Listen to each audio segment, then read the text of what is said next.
सभी को नमस्कार। 71st बीपीएससी मेंस एग्जाम के पॉइंट ऑफ व्यू से इस लेक्चर में बिहार स्पेशल कुछ इम्पोर्टेंट फैक्ट या फिगर मैं आप लोग के पास शेयर कर रहा हूं, जिसका यूज आप शॉर्ट या लॉन्ग आंसर में कर सकते हैं। जैसे फॉर एग्जांपल मैं बताता हूं, अगर कोई शॉर्ट या लॉन्ग क्वेश्चन ये पूछ रहा है कि बिहार में शहरीकरण को लेके, तो जब तक वहाँ आप कुछ फैक्ट नहीं डालेंगे कि बिहार में भी वर्तमान में कितना शहरीकरण का दर है, तो आंसर उतना अच्छा नहीं माना जाएगा।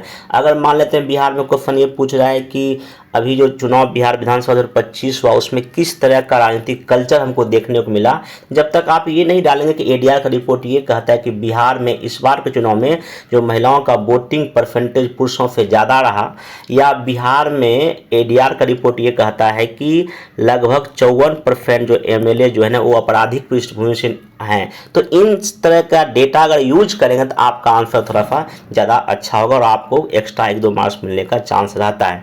तो जो भी मैं इसमें फैक्ट बताऊंगा, जो भी आंकड़े में लूंगा, तो इसमें इकोनॉमिक सर्वे जो इस बार का बिहार सरकार का है 25-26 का उसका आंकड़ा है, और बिहार बजट का भी है। और साथ ही साथ मैं क्या किया हूँ, जो मैं day by day newspaper cutting share करता हूँ अपने टेलीग्राम ग्रुप पर, उसमें भी जो कुछ न्यूज़ में कुछ इंपॉर्टेंट डेटा या फैक्ट हमको लगा तो वो भी मैं इसमें लिया हूँ। तो आप वीडियो को ध्यान से देख लीजिएगा, क्योंकि मैं लेक्चर बहुत बाद में अपलोड कर रहा हूँ। वजह यह है कि अभी जनगणना का चूँकि ट्रेनिंग का काम चल रहा है, थोड़ा सा उसमें बिजी हूँ, तो समय की कमी के कारण मैं वीडियो अपलोड नहीं कर पाया हूँ। लेकिन 71st बीपीएससी मेंस एग्जाम को ध्यान में रखते हुए मैं अपने टेलीग्राम चैनल पे कई सारा पीडीएफ या नोट्स में शेयर किया हूँ। करंट अफेयर्स का पीडीएफ भी मैं शेयर कर दिया हूँ। अगर आपको लगता है कि कुछ चीज़ें अभी कमी रह गया, तो अभी भी जाके वीडियो को एक बार जाके पीडीएफ को जाके पढ़ सकते हैं। उसका टेलीग्राम चैनल का लिंक मैं नीचे देता हूँ, आप उसको वहाँ जाके पीडीएफ पढ़ डालिएगा। बाकी 70 जो है ना सेकंड बीपीएससी पीटी के लिए भी कई सारा कॉल मैसेज आ रहा है, तो एक तो टेस्ट सीरीज भी हम लोग ऑनलाइन शुरू करेंगे। बाकी एक जो है ना एनसीईआरटी, घटना चक्र और भी जो कुछ स्टैंडर्ड बुक को लेकर एक बैच शुरू करेंगे 3-4 दिन के बाद। इसका भी सूचना आपको टेलीग्राम पर मिल जाएगा, बने रहिएगा। बाकी ये जो मैं भी बता रहा हूँ इसका पीडीएफ भी अपने टेलीग्राम पर मैं शेयर कर दूंगा, जाकर वहाँ से इसको डाउनलोड कर डालिएगा। आइए कुछ हम फैक्ट और फिगर की बात करते हैं। सबसे पहले हम इकोनॉमिक सर्वे 2025-26 का ही आंकड़ा आपके साथ मैं शेयर करता हूँ। इसमें सिंपल ये है कि जीडीपी ग्रोथ रेट बिहार का जो है इस बार का 24-25 में, तो स्थिर मूल्य पर 8.6% है और वर्तमान मूल्य पर 13.1% है। वर्तमान मूल्य पे जो है बिहार का जीडीपी जो है लगभग आप देखिए डेटा यूज कर सकते हैं 9,91,997 करोड़ है। जहां तक जीडीपी में शेयर का बात है अलग अलग सेक्टर का, तो प्राइमरी सेक्टर का लगभग 18.3% है, सेकेंडरी का आपका 26.8% है, टर्सरी का आपका 54.8% है। इसको आप कुछ इस तरह के पाई चार्ट में अगर लिख देंगे तो मेरे ख्याल ज़्यादा अच्छा होगा। ऐसे करके आप एक पाई चार्ट बना सकते हैं, कितना कितना किस किस सेक्टर का लगभग 18% प्राइमरी का है, फिर आपका 27% सेकेंडरी का है, और टर्सरी का लगभग 55% है। आप ऐसे करके एक मतलब लगभग में डेटा को डाल सकते हैं। अब रोजगार का यहाँ तक शेयर की बात है, तो प्राथमिक क्षेत्र में जो है रोजगार 54%, टर्सरी में 22% और सेकेंडरी में आपका 24% का है। पर कैपिटा इनकम की जहाँ तक बात है, तो इस बार स्थिर मूल्य पर 40,973 रुपया है, और जो है ना आपका वर्तमान मूल्य आपका 76,490 रुपया है। जब भी कभी आपको अगर कंपेयर करना पड़ जाए कि बिहार का जो है ना सोशल इकोनॉमिक इंडिकेटर अदर राज्य से काफ़ी पीछे है, तो क्यों है, तो कुछ आप डेटा डालेंगे पर कैपिटा इनकम के बेस पे या जीडीपी के बेस पे या एजुकेशन रेट के बेस पे, तो आपको ऐसे आंकड़े को वहाँ पर आवश्यकता पड़ेगी। अब नेक्स्ट में चलते हैं। विषमता की जहाँ तक बात है, इस बार का जो सर्वे कहता है बिहार में जो है ना डिस्ट्रिक्ट वाइज भी कई सारा विषमता है। जैसे कि अगर हम बात करते हैं सबसे समृद्ध जिला अगर पर कैपिटा इनकम का आधार पीछे पटना है, फिर बेगूसराय, फिर मुंगेर है। गरीब जिला में आपका शिवहर आ जाता है, अररिया और सीतामढ़ी आता है। ये सब पर कैपिटा इनकम के आधार पर विषमता को दिखाया गया। मैं जो पीडीएफ शेयर किया हूँ बिहार स्पेशल, जिसमें कि सर्वे का भी मैं डेटा लिया हूँ, बजट का, तो उसमें काफ़ी अच्छे से मैं जिक्र किया हूँ कि और किन के आधार पर बिहार के जिले के अंदर भी आर्थिक और सामाजिक विषमता, आप वहाँ पीडीएफ जाकर उसको पढ़ सकते हैं।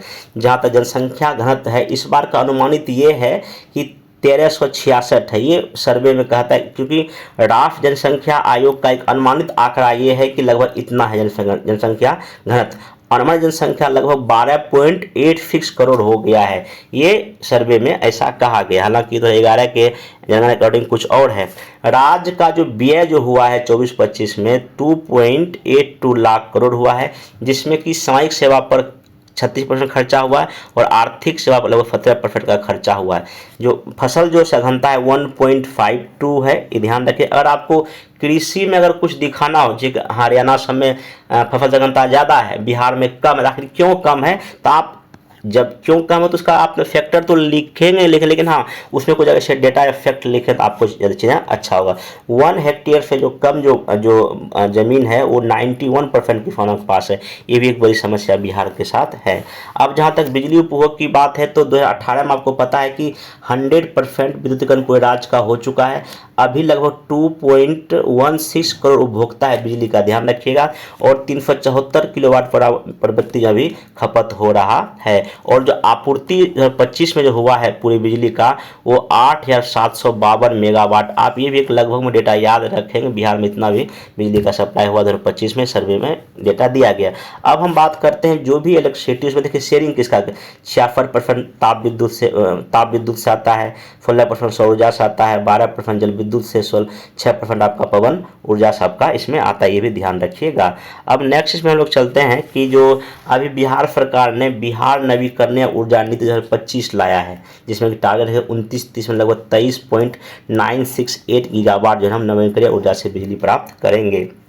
जीविका जहाँ तक सवाल है, कई बार यहाँ क्वेश्चन पूछा जा चुका है मेंस में, इस बार भी पूछे जाने का अच्छा खासा चांस है, क्योंकि जो 10,000 रुपये का जो स्कीम शुरू किया गया है इससे जोड़ के पक्का क्वेश्चन पूछा जाएगा। और मैं ऑलरेडी इस तरह का क्वेश्चन में अपने ग्रुप में मेंस बैच में करा चुका हूँ। देखिए जीविका का में लगभग अभी 1.4 करोड़ परिवार, इसमें 1.40 करोड़ परिवार जुड़ चुका है और 11.03 लाख सेल्फ हेल्प ग्रुप बन चुका है। ये डेटा आप ऐसे लगभग मगर आप यूज करेंगे तो चीज़ आपके लिए अच्छा होगा। नेक्स्ट चलते हैं कि शहरीकरण का रेट जो अभी अनुमानित है जो बिहार में, तो 2026 में ये कहा गया कि 15.3% अनुमानित है। जहाँ तक जनसंख्या का अनुमानित एक है कि 2036 में 14.86 करोड़ हो जाएगा, और जहाँ 2011 में आपका कितना था 10.41 करोड़ था, जो कि पूरे देश की आबादी का 8.6% था। ये सब कुछ जो डेटा आपको याद रहना चाहिए, क्योंकि पीटी में हम लोग पढ़ते हैं, तो मेंस में अगर आपको नीड पड़ जाए तो आप इसका जरूर यूज कीजिएगा, ठीक ना। इस बार का जो बजट 2026-27 का है तो उसमें सिंपल व्यय कितना है 3.47 लाख करोड़ का लगभग है, ठीक ना। इसमें 3 संकल्प इस बार के बजट में लिया गया कि प्रति व्यक्ति आय दोगुना करना है बिहार का, 1 करोड़ रोजगार देना सृजन करना है, और बाकी महिलाओं को एम्पावर बनाना, ऐसा करके 3 संकल्प जो है इस बार के बजट में दिया गया। अब देखिए जब भी क्वेश्चन आपको 7 निश्चय से जुड़ा आ जाए, हालांकि ऑलरेडी क्वेश्चन यहाँ से मेंस एग्जाम में पूछा जा चुका है, आपको सिंपल क्या करना है, 7 निश्चय 1 हो गया या 2 हो गया, जो 3 है, इसके जो भी 7 कंपोनेंट है उसका याद कर डालिए। हाँ, अगर तीनों में अगर कंपेयर अगर पूछा जाए या दोनों में अगर कंपेयर पूछा, जो अभी तक 2 को लागू हो चुका है, जैसे कि देखिए पहला जो 7 निश्चय था 15 से 20 तक में, इसमें जो भी 7 कंपोनेंट था उसमें एसेस बेस्ड डेवलपमेंट था, पहुंच, जैसे कि आपका बिजली हो गया या जो भी चीज़ हो गया, पानी का व्यवस्था हो गया। 20 और 25 में क्वालिटी पर फोकस किया गया, स्वच्छता का इसमें सवाल था, और 25 से 30 का जो भी कंपोनेंट है उसमें विकसित बिहार बनाने की बात है, या दोगुनी आय करने की बात है, उद्योग लगाने की बात हो जाए, तो इसमें आपको विकसित बिहार को टारगेट करके किया गया। तो ऐसे करके अगर आप लिख देंगे ना डायमेंशन ब्रेक करके आंसर को, तो इसमें ठीक ठाक नंबर मिलने का चांस रहता है। अब देखिए बिहार में कई सारे ऐसा स्कीम है जो कि महिला केंद्रित है, ठीक ना। तो अब जब से नीतीश जी मुख्यमंत्री बिहार के बने, तो आप इसको 3-4 फेज में महिला आधारित जो भी योजनाएं हैं, कार्यक्रम है, उसको आप बांट कर दिखा, जैसे कि फर्स्ट फेज में आप क्या कर सकते हैं, जैसे 5 से लेकर 10 तक में इसमें एक आधार निर्माण किया गया, स्थानीय शोषण में 50% आरक्षण दिया गया, साइकिल योजना है या जीविका योजना शुरू किया गया, पोशाक योजना भी शुरू किया गया। फिर सेकेंड फेज में 10 से लेकर 15 में वेलफेयर स्कीम महिलाओं से जुड़ा हुआ शुरू किया गया, कन्या सुरक्षा और भी कई सारी स्कीम शुरू किया गया।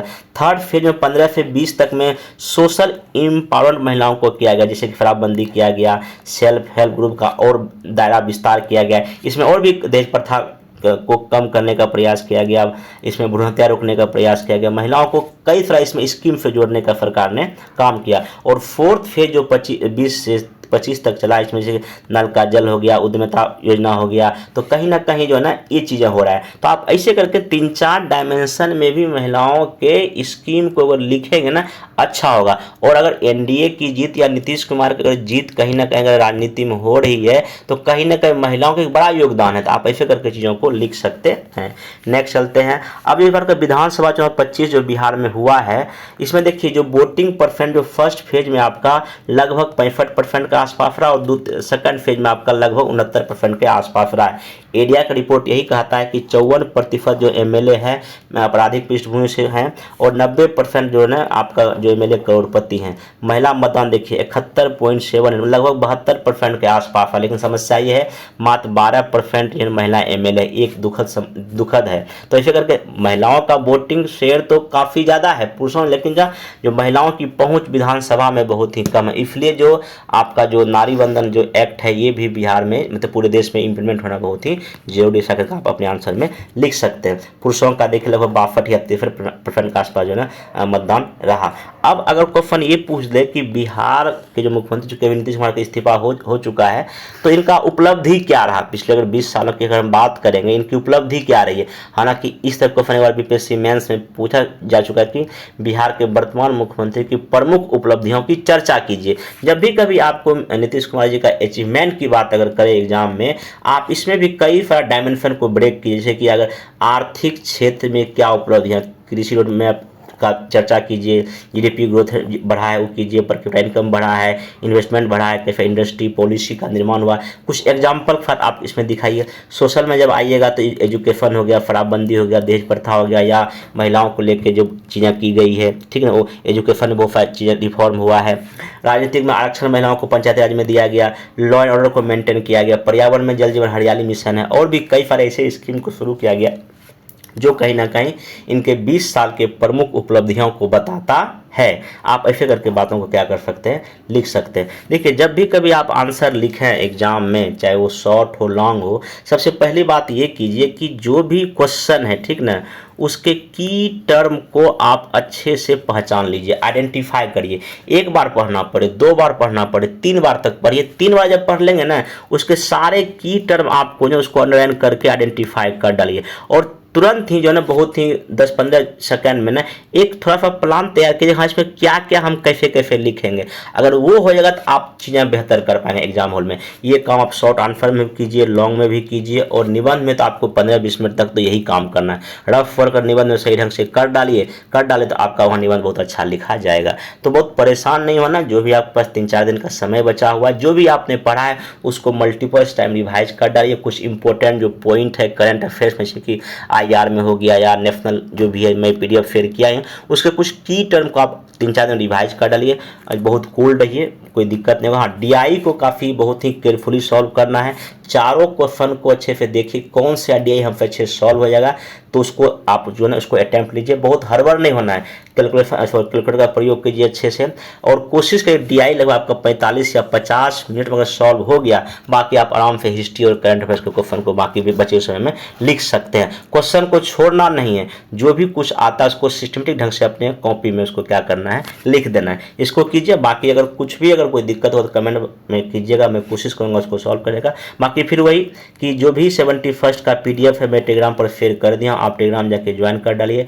न्यूज़पेपर जो ग्रुप को भी ज्वाइन करना है उसको ज्वाइन कर डालिए। उसके साथ ही जो 72 के लिए जो है ना हम लोग NCERT आपका घटना चक्र और लुसेंट बेस भी एक बैच लाएंगे, वो जल्द ही उसका घोषणा कर दूंगा। बाकी 72 के लिए हम लोग जो है इस बार ऑनलाइन जो टेस्ट भी शुरू करेंगे, जिसमें कि सेक्शनल टेस्ट भी रखेंगे और फुल लेंथ टेस्ट भी रखेंगे। तो मिलते हैं नेक्स्ट वीडियो में। Thank you.